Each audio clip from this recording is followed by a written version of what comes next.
Jean-Luc Mélenchon va-t-il bientôt raccrocher les crampons? Battez-vous!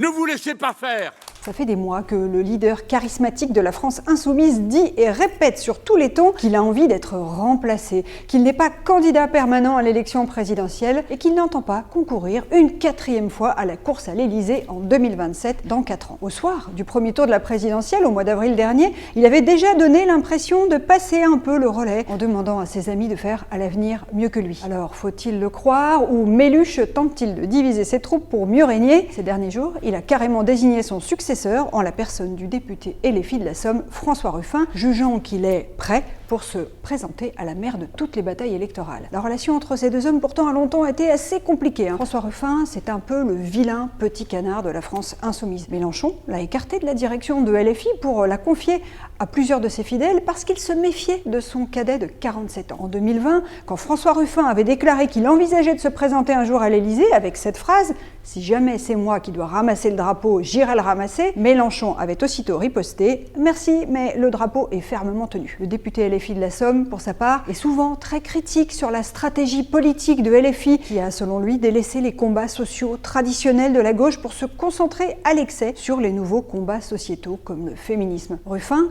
c'est un des rares au sein de la NUPES à dire qu'il faut parler aux Français d'insécurité, d'immigration, de laïcité, s'adresser aux électeurs qui sont partis au RN, aux Français des champs comme aux Français des villes, au point que ses détracteurs l'accusent à gauche de faire du RN de gauche. Le malheur du pays aujourd'hui, il vient qu'on a des dirigeants, et Macron en premier, qui ne ressemblent plus aux gens, qui ne comprennent pas les gens et qui font rien pour les comprendre. Alors, pourquoi Mélenchon lui passe-t-il le témoin aujourd'hui? Eh bien, peut-être parce qu'il n'a pas vraiment le choix. Son favori, Adrien Quatennens, n'est plus en situation de le succéder. Et il vaut mieux parfois faire mine de choisir son successeur plutôt que de se le faire imposer par la force. Un sondage récent, et là pour nos collègues de l'Express, montrait que 53% des électeurs de gauche et écologistes jugent que François Ruffin serait davantage capable d'être candidat à la présidentielle que Mélenchon, car il serait moins arrogant, moins autoritaire, plus consensuel. Désigner son dauphin, c'est aussi une façon pour Mélenchon d'éviter l'organisation d'une hypothétique primaire de la gauche et aussi de se laisser une petite porte ouverte pour y aller quand même,